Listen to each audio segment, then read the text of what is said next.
Finland चले जाइए, Sweden चले जाइए, नॉर्वे चले जाइए, डेनमार्क चले जाइए, कुछ मायने में कनाडा चले जाइए, वहां पर ये सारी व्यवस्था अमीरों के हिस्से से जो उतने अमीर नहीं है उनके लिए की गई। इसलिए फिर मकान के लिए भ्रष्टाचार नहीं करना है, बच्चे को पढ़ाने के लिए भ्रष्टाचार नहीं करना है, माँ के इलाज के लिए भ्रष्टाचार नहीं करना।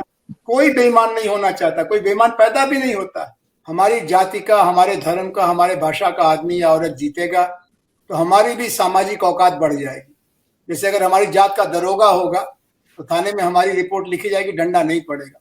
किसी और जात का दरोगा होगा तो अनसुनी करेगा या पैसा लेगा। ये हमारी व्यवस्था का तर्क ऐसा है कि आप कितना भी समझाइएगा, वोट के समय हम अपने जात वाले को खोजेंगे। कि शिक्षा पर खर्च घट गया, स्वास्थ्य पर खर्च घट गया, सोशल सिक्योरिटी यानी सामाजिक सुरक्षा पर खर्च घट गया। तो ये खाली बाजार का खेल नहीं है, सरकार का भी इसमें मेल है। पहले तो ये लोग कुछ हिंदू मुसलमान में गुस्सा निकालेंगे, लेकिन जब मुसलमानों को पीटते पीटते हिंदू थक जाएगा, हिंदुओं को गाली देते देते मुसलमान थक जाएगा, तब दोनों को समझ में आएगा कि हम दोनों की लड़ाई में रोटी कोई और बिल्ली लेके भाग जा रही है। फिर उस बिल्ली को जब पकड़ने के लिए सारे बंदर दौड़ेंगे तो बिल्ली की खैर नहीं रहेगी। अभी की जो परिस्थिति है वो देश के आम लोगों की जानकारी में नहीं आ रही है कि 100 लोगों की आमदनी इस 1.5-2 साल के संकट काल में कोई 57 लाख करोड़ हो गई और ये पहले 23 लाख करोड़ के आसपास थी। और आम लोगों में से 4.5 करोड़ लोग गरीबी की रेखा के नीचे यानी असहनीय दरिद्रता में और फंस गए। हमको सरकार खुद बताती कि 80 करोड़ लोगों को हम बेहद सस्ते दर पर दाल, चावल, आटा, सरसों का तेल दे रहे हैं, भिखमंगों का देश बना रहे हैं। और जब ये नई नीति आई थी 91-92 में, तभी बताया गया था कि खतरा है कि ये जॉबलेस ग्रोथ की दिशा में हम बढ़ रहे हैं। तो उस समय कहा था कि नहीं, सरकार में भ्रष्टाचार होता है, उत्साह रहता नहीं है, निजी संपत्ति को बढ़ावा देने की नीति चलेगी, बड़ी होड़ होगी और हम और आप जो साधारण उपभोक्ता हैं वो राजा हो जाएंगे। अपने मन मर्जी से साइकिल की दुकान में जाके कई साइकिलें रहेंगी, अच्छी सस्ती लेंगे, कपड़ा वैसे ही मिलेगा, मकान वैसे सस्ता हो जाएगा। अभी जो परिस्थितियां आ गई 30-40 साल के अंदर 1991-92 से 2021-22 में, उस पर ऑक्सफैम ने ये जो रिपोर्ट पेश की है उसमें ये भी पता चल रहा है कि शिक्षा पर खर्च घट गया, स्वास्थ्य पर खर्च घट गया, सोशल सिक्योरिटी यानी सामाजिक सुरक्षा पर खर्च घट गया। तो ये खाली बाजार का खेल नहीं है, सरकार का भी इसमें मेल है। ये सरकार जो कह रही थी कि शिक्षा नीति बदल के 4.5% से हम 6% खर्चा करेंगे, उस प्रधानमंत्री ने देश के सामने वादा किया और अब जो पहले पैसा मिल रहा था 2019-20 तक, उसमें भी 6% की कटौती हो गई। ये किस तरह से चल रहे हैं, इसमें लोगों का डर नहीं रह गया है। हाँ, ये जरूर है कि हम लोग भी थोड़ा बदल गए हैं। हम सुन रहे थे तो कहा कि वोट समझदारी से देंगे। ये प्रतिनिधित्व का जनतंत्र है, रिप्रेजेंटेटिव डेमोक्रेसी। हमारी जाति का, हमारे धर्म का, हमारे भाषा का आदमी या औरत जीतेगा तो हमारी भी सामाजिक औकात बढ़ जाएगी। जैसे अगर हमारी जात का दरोगा होगा तो थाने में हमारी रिपोर्ट लिखी जाएगी, डंडा नहीं पड़ेगा। किसी और जात का दरोगा होगा तो अनसुनी करेगा या पैसा लेगा।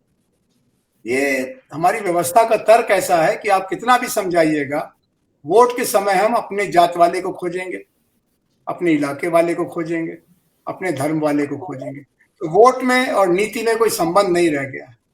अभी ये जो खतरा रिपोर्ट की घंटी बज रही है, इसको अगर अनसुनी करेंगे तो वैसा ही कुछ होगा जो 74-75 में हुआ। दल चुप थे, सरकार घमंड में थी वोट के बहुमत के, और जाने कहां से छोटे छोटे कस्बों से नौजवान निकले, लाठी गोली का डर छूट गया और एक नैतिक सत्ता का प्रवक्ता लोकनायक जयप्रकाश नारायण जी आए, जिसके बारे में किसी को अनुमान नहीं था कि इनकी भी कहीं कोई सुनवाई होगी। अभी जो आप चर्चा कर रहे हैं ये बहुत चिंताजनक मुद्दे की चर्चा है और उत्तर प्रदेश में तो चुनाव हो रहा है। हमें आशा है कि कम से कम जो गैर सरकारी पार्टियां हैं वो इस रिपोर्ट को पढ़ करके अपने अंदाज को थोड़ा बदलेंगी और ये वादा करेंगे कि दवाई, कमाई, पढ़ाई और महंगाई, इन 4 चीजों पर जो आफत आई है और जिसको ये रिपोर्ट बता रही है कि वो आफत बहुत गहरी हो रही है, जिसमें हम सरकारी खर्च भी घटा रहे हैं, शिक्षा पर भी, दवाई पर भी, सामाजिक सुरक्षा पर, वो धारा हम पलटेंगे। वरना चुनाव में नशे में आदमी जैसे झूलता है होली और बाकी त्योहारों पर भांग के नशे में, वैसे जाति का नशा, धर्म का नशा रहेगा। बाद में जब आंख खुलेगी तब तक 5 साल के लिए हम अपने हाथ को बांध चुके होंगे। मैं इस चर्चा में शामिल अर्थशास्त्रियों से आग्रह करूंगा कि वो हमको जरा और अच्छी तरह से समझाएं कि इतना निडर शासक वर्ग क्यों है कि वो बिल्कुल धर्म, जाति और भाषा जैसे विभाजक आधारों के भरोसे से देश की अर्थव्यवस्था को एक तरह से आग में झोंक रहा है, झुलसा रहा है। ये 100 लोग किसी भी दिन, अभी भी इस समय अगर मेरी जानकारी सही तो अधिकांश के लड़के लड़कियां विदेशों में एक पांव रखे हुए हैं। ये 100 लोग ऐसे हैं जिनका भारत से कुछ लेना देना नहीं है। स्विस बैंक से लेकर लंदन के बैंकों तक इनका पैसा भरा हुआ है। जिनके भरोसे देश है वो है किसान, श्रमजीवी, असंगठित क्षेत्र के लोग, छोटे उद्यमी, छोटे व्यापारी, और वो सब असहाय खड़े हैं और वो अपने ही हरकतों से असहाय खड़े हैं। इसी समय इसी रिपोर्ट के आधार पर देश में एक जबरदस्त बहस चल सकती थी, लेकिन कल आप पूछिएगा, कहेंगे अरे होगा, कौन हमको फर्क पड़ने वाला है, अरे देखें अपनी बिरादरी वाला जीत जाए तो सबसे अच्छा रहेगा। ठीक है। एक और ट्रेंड पिछले 10-15 सालों में पॉलिटिक्स में आया है आनंद जी, कि फ्री बिजली, बहुत सारी चीजें दी जा रही। दिल्ली में एक मॉडल क्रिएट हुआ कि भाई फ्री बिजली दो, 300 यूनिट फ्री बिजली दो। उत्तर प्रदेश में भी आजकल बहुत चर्चा है, समाजवादी पार्टी और उसके गठबंधन ने ऐलान कर दिया है कि हम फ्री बिजली देंगे 300 यूनिट तक। और भी पढ़ाई लिखाई स्कूलों में जो है वो भी फ्री रहेगा, ग्रेजुएशन तक, पोस्ट ग्रेजुएशन तक बात हो रही है। इसके अलावा बात हो रही है कि चिकित्सा को भी फ्री कर देंगे। तो ये क्या एक मॉडल हो सकता है देश के लिए कि भाई हम इस तबके के लोगों को इस पर खर्च नहीं करने देंगे, ये खर्चा सरकार वहन करेगी, और सरकार जब के ऊपर जब ये प्रेशर होगा कि ये खर्च भी हमें सरकारी खजाने से करना है, तो वो टैक्स से चीजों को मैनेज करे। और टैक्स जाहिर है कि वो आम लोगों से टैक्स लेके उसी को नहीं दे सकती है, वो फिर टैक्स के लिए फिर उन्हीं लोगों को पकड़े। ये सबसे ऊपर वाला जो स्लैब है उसमें से कुछ क्या पैसे का इंतजाम हो सकता है, और क्या ये पॉलिटिकल एक सॉल्यूशन की तरफ ये आप इसको देखते हैं? देखिए, ये आर्थिक पुनर्वितरण की व्यवस्था है जिसको पारदर्शी टैक्स तरीके से दुनिया के तमाम देशों में लागू किया गया है। ये जो पैसा कमाते हैं और जो गरीबी में फंस जाते हैं, दोनों हमारे सामाजिक आर्थिक नीतियों के परिणाम का शिकार होते हैं। इसलिए अगर मेरे खाते में कई लाख का मुनाफा आया तो उसका कुछ हिस्सा हमें इस इंतजाम को चला रही, समाज व्यवस्था का नियंत्रण कर रही सरकार को देना चाहिए, जिससे कि पुलिस से लेके, सेना से लेकर के मजदूर तक की जिंदगी में राहत आ सके।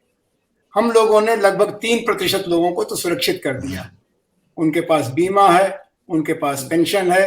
ये सरकारी दफ्तरों के लोग हैं, ये सार्वजनिक प्रतिष्ठानों के लोग हैं, और ये निजी कंपनियों, उद्योगों के उच्चतर स्तर के लोग हैं। ये 3% लोग बाकी समाज के मार्गदर्शक होते हैं, प्रवक्ता होते हैं, उनकी आवाज होते हैं। जब आपने हमारे मुंह में चांदी का चम्मच डाल दिया तो हम क्यों बोलेंगे? यूनिवर्सिटी प्रोफेसर क्यों बोलेगा? एक विधायक क्यों बोलेगा? एक मंत्री क्यों बोलेगा? एक ब्यूरोक्रेट क्यों बोलेगा? इनको तमाम तरह की सरकारी सुविधाओं के जरिए हमने सुरक्षित किया, जबकि ये सुरक्षा कमाई की, पढ़ाई की, आवास की, दवाई की सरकार की जिम्मेदारी थी सभी नागरिकों के लिए। अंतिम व्यक्ति के साथ शुरू करना था, ये गांधी जी ने कहा था। और गांधी जी का नाम सुनते ही कह देते हैं कि वो तो बड़े आदर्शवादी बातें थी। फिनलैंड चले जाइए, स्वीडन चले जाइए, नॉर्वे चले जाइए, डेनमार्क चले जाइए, कुछ मायने में कनाडा चले जाइए, वहां पर ये सारी व्यवस्था अमीरों के हिस्से से, जो उतने अमीर नहीं है, उनके लिए की गई। इसलिए फिर मकान के लिए भ्रष्टाचार नहीं करना है, बच्चे को पढ़ाने के लिए भ्रष्टाचार नहीं करना है, माँ के इलाज के लिए भ्रष्टाचार नहीं करना है। कोई बेईमान नहीं होना चाहता, कोई बेईमान पैदा भी नहीं होता, लेकिन मजबूरियां उसको तरह तरह से, चाहे वो पुलिस का, थाने का सिपाही हो, दफ्तर का बाबू हो, और भी और लोग हैं। टैक्स चुराने वाली पूरी एक बिरादरी है, वकीलों की, डॉक्टरी की, किसी तरह का टैक्स नहीं देते। लेकिन व्यवस्था ऐसी है जिसमें सावन के अंधे को हरा हरा दिखाई पड़ रहा। हमारे जितने मित्र विधायक हैं, ये जो रामदेव त्रिपाठी जी बैठे हैं, इनके साथ जेल में जो लोग बंद थे 74-75 में, उसमें से दर्जनों के हिसाब से विधायक और सांसद बन गए। उनमें से आज मुझे कोई भी सड़क पर पैदल चलता नहीं दिखाई पड़ता है, विधायक रहे चाहे रहे। इतना उनको वजीफा में वो क्या कहते हैं पेंशन मिल गई, इतनी सुरक्षा मिल गई। इनका खाना अभी आप ही लोगों ने निकाला था कि विधानसभा में और संसद में जो कैंटीन चलती है उसमें जो खाना मिलता है वो खाना बाहर उससे 10 गुना दाम में मिलेगा। तो हमारे ही जेब से निकाल के ये लोग अति सुरक्षित हो गए। अब हमसे कहते हैं कि जाओ बाजार से कमाई करो। और जो भी कहा गया मॉडल ऐसा है जॉबलेस ग्रोथ का है। और ग्रोथ भी कैसी थी? हाँ, कभी थी 11%, 8%, 10%। आज तो नेगेटिव ग्रोथ हो गई है। बताएंगे आपको अरविंद जी। पढ़ाते पढ़ाते ये लोग थक गए बच्चों को कि ये डेवलपमेंट इकोनॉमिक्स है। विद्यार्थी पूछ रहे कहाँ डेवलपमेंट है? डेवलपमेंट का सबसे बड़ा केंद्र भारत की राजधानी दिल्ली है। वहां की हवा न जीने लायक, पानी पीने लायक नहीं। और उसमें समाजवाद भी आ गया क्योंकि प्रधानमंत्री भी वही हवा झेल रहा है, राष्ट्रपति, चीफ जस्टिस भी, और नुक्कड़ का मूंगफली बेचने वाला भी। और ये नशे में पूरा सत्ताधारी वर्ग एक तरह से झूम रहा है। इसमें आप जो दिशा परिवर्तन की बात कर रहे हैं, कहां से होगा कहना बड़ा मुश्किल, लेकिन हम लोग साक्षी हैं कि 1973 में कुछ मुट्ठी भर लड़कों ने मेस का बिल बढ़ने पर थालियां फेंक दी और बिल देने से इनकार कर दिया। सेना बुलाई गई तो सेना के सामने महिलाएं, घर की माताएं बहनें थाली और लोटा लेके खड़ी हो गई कि लड़के बिल्कुल सही कह रहे हैं, ये दामों की लूट नहीं चलनी चाहिए। और उसके बाद फिर सेना ने भी कहा कि ये राजनीतिक मामला है और तुरंत चुनी गई सरकार को, इंदिरा जी को, अपनी ही पार्टी की सरकार को भंग करना पड़ा। पता नहीं ये आग से क्यों खेल रहे हैं, इनको राजनीति का स्मरण नहीं है। जब लोग बोलेंगे तो इतना शोर मचेगा कि कान में पर्दे फट जाएंगे, सरकार बिखर जाएगी। लेकिन अब आग से खेल रहे हैं और उसका कारण क्रोनी कैपिटलिज्म है, लंगोटिया पूंजीवाद है। बैंकों को लूट करके ये विदेशों में ऐश कर रहे हैं, बैंकों को लूट करके ये हमारी आंख के आगे हमारे अपने शहरों में ऐशगाह बना रहे हैं और हम बोल नहीं रहे हैं। लेकिन ऐसा नहीं कि हम देख नहीं रहे हैं।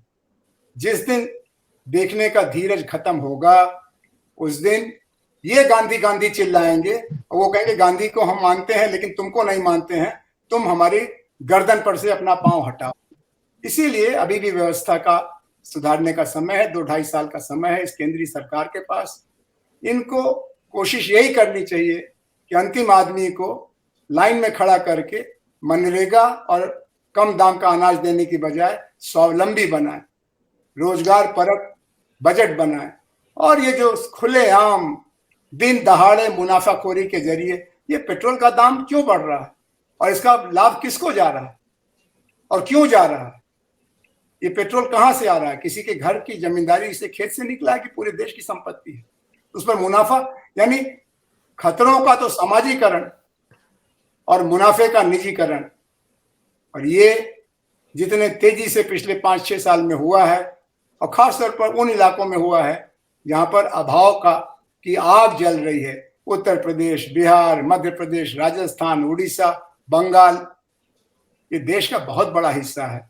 और इसमें जो समाज में इसको लेकर के पहले तो ये लोग कुछ हिंदू मुसलमान में गुस्सा निकालेंगे, लेकिन जब मुसलमानों को पीटते पीटते हिंदू थक जाएगा, हिंदुओं को गाली देते देते मुसलमान थक जाएगा, तब दोनों को समझ में आएगा कि हम दोनों की लड़ाई में रोटी कोई और बिल्ली लेके भाग जा रही है।